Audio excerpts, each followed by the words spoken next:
పల్కంపేట ఎల్లమ్మ ఆలయంలో రేపు జరిగే కళ్యాణ మహోత్సవ ఏర్పాట్లను మాజీ మంత్రి, ఎమ్మెల్యే తలసాని శ్రీనివాస్ యాదవ్ పర్యవేక్షించారు. భక్తులకు అసౌకర్యం కలగకుండా అధికారులు ఏర్పాట్లు చేయాలని సూచించారు.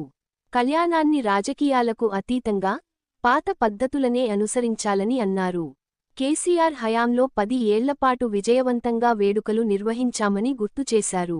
వచ్చినాక 10 సంవత్సరాల నుంచి చాలా బ్రహ్మాండంగా, గ్రాండ్గా గతంలో చిన్నగా జరుగుతున్నటువంటి కళ్యాణాన్ని ఇక్కడ ఉన్నటువంటి పురోహితుల సహకారం, పంతుల సహకారం తీసుకొని ఈ ప్రాంతంలోనే పూజ చేసి, మరి ఒకప్పుడు ఇక్కడ కళ్యాణం జరిగేది భక్తులకు ఇబ్బంది లేకుండా ఉండాలనేటువంటి ఉద్దేశంతోనే మరి ఈ ప్రాంతంలో ఏర్పాటు చేసుకోవడం.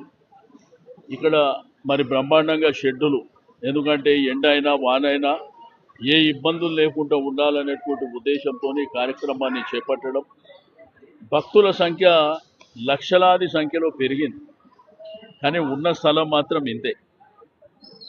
ఈ స్థలంలో ఇప్పటికే మంగళవారం, శుక్రవారం, ఆదివారం నాడు ప్రతి వారం వేలాదిగా మరి భక్తులు వస్తున్నటువంటి సందర్భం. కాబట్టి రేపు జరిగేటువంటి కళ్యాణానికి అందరి సహకారం సంపూర్ణంగా ఉండవలసినటువంటి అవసరం ఉంది.